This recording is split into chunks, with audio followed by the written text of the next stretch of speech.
धन लोभरे शाशु और शशुर एमिति भी करिपारंती। बोहू को निआं लगे जघन्य हत्या करी शाशु चांदिनी महातो को आजीवन कारादंड। बोहू को इटारे छेची किरोसिनी ढाड़ी निआं लगाई मारिदेवा भली जघन्य मामलार शाशु को आजीवन सजा शुणाइले। जिला दौरा जज कोर्ट केन्दुझर सदर थाना देउड़ीडीहा गाँव में 4/2/2021 मसीह घटिता घटना। बोहू मानसी महातो को शाशु चांदिनी महातो यही घटना शाशु मुख्य आसामी थिबारु मामलार 15 जन साक्ष्यों बयान को भित्ति करी शाशु चांदिनी महातो को आजीवन सजा 5,000 टंका जरिमाना आदेश देले court. आसंतु शुणिबा Pradeep Kumar Das public prosecutor गणमाध्यम को कौन कहले। प्रदीप कुमार दास पब्लिक प्रोसिक्यूटर केन्दुझर आज मानवर जिला जज चांदिनी महंत मुदाला को ता बोहू को पोड़ी मारी अभियोग आजीवन कारादंड और 5,000 टंका जोरिमाना अनादेय 2 मास सश्रम कारादंड दंडित कर।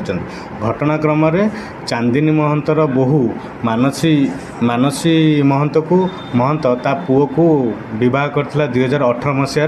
विवाह करिया परे कोनोसी एक केस रे ता पुओ जेल चली जाइथिला। जेल चली जावा परे सेही समय भितर ता शाशु ससुर आपको यौतुक निर्यातना देकी टर्चर करथिले। से बाबद को से कोर्ट को जाइथिला। मानसी कोर्ट को जाइथिला जे मृतक कोर्ट को गला पर कोर्ट ताको प्रोटेक्शन ऑर्डर देथिले। से प्रोटेक्शन ऑर्डर बल जेतले से तांको घरे आसी रहितला सेही समय घटना दिन कोन हला ना सेही कथा को नेकी तांको भितर राग रुषा थिला शाशु आ ससुरଙ୍କ भितर। से कथा को नै से माने घटना दिन ताको कोन करले ना घटनाटा घटितला 4/2/2021 संध्या समय ताको कोन करथिले ना ता गोड़ हाथ को बांधी देथिले दौड़ी रे बांधिकी गोटे इटा माध्यम रे ता मुंड को छेचा छेची करथिले आ गोड़ हाथ को मते छेचा छेची करी किरोसिन ढाली ताकू पोड़ी देथिले। डीएसएल मारी पोड़ी देथिले। सी कौन करथिला जेतले ता देहरे निआं लगे देथिले से ता ससुर गोड़ को माड़ी बसिकी धरी पकेतला।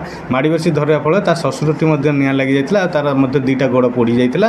ता सासु जाई जेतले ता ससुर को छड़े के आनथिला ता सासु देहरे मध्ये टिके निआं लागितला ता हाथ रे।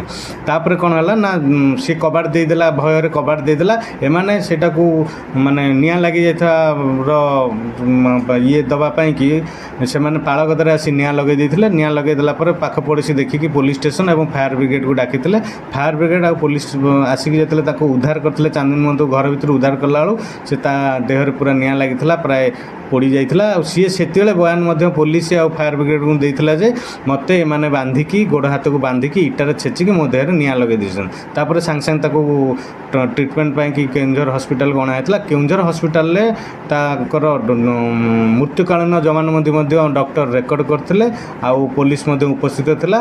तापर मृत्युकालीन जमानबंदी रेकर्ड कर सारा पर ताको इमिडिएटली कटक शिफ्ट कर दिया जाइतला। किंतु कटक से 8 तारिख दिन मृत्युवरण करथिला।